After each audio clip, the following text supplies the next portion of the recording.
Mən keçən dəfə bir izləyicim komment yazıb ki, siz ümumiyyətlə nə vaxtsa Azərbaycana qayıtmaq və burada yaşamaq istəyirsinizmi? Çox çətin sual oldu mənim üçün. Çünki Oradan düşünmüşəm. o barədə heç düşünməmişəm. Niyə görə düşünməmişəm? Çünki elə bir məhdudiyyətim yoxdur. Yəni ürəyim istəyəndə Azərbaycana gedib yaşayacağam, ürəyim istəyəndə. Yəni mən ümumiyyətlə özümü Azərbaycandan geçmiş hesab etmirəm. Heç bir problemim yoxdur. Ölkəm də ora, mənim doğduğum torpaqdır.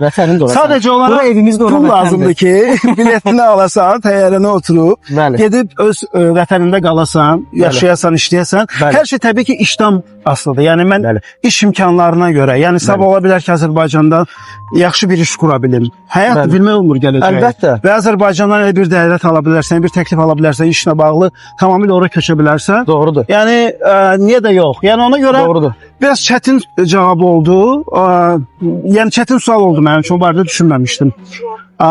Belə qənaətə gəldim ki, yazım ki, həyat hər şey ola bilər. Bəli. Və səndə necə? Yəni belə soruşanda sən nə deyirsən adətən? Valla mən Səxavət belə deyək, mən komfort zonamı qoyub gəlmişəm. Mənim üçün orada həyat pisləndən çox yaxşı idi Allah. Sadəcə olaraq məsələ ondan gedir ki, mənim Azərbaycana bağlılığım da xarici ölkələr üzərindən idi. Mən Xariclər Nazirliyində işləyirdim. Yəni mən misal üçün Bakıda və ya hansısa bir Azərbaycanın bir gözəl şəhərində oturub orada daimi düşün, 16 yaşımdan ilk dəfə İngiltərəyə yolum açıldı, getdim ora.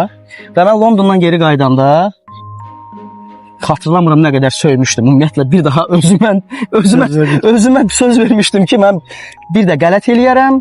Mən hara, xaric hara qətiyyən yəni. Qayıtdığımdan 2 ya 3 həftə sonra idi, mən darıxırdım artıq bir balaca. Deyirdim ki, bir dəfə də gedərdim, bir dəfə də görərdim.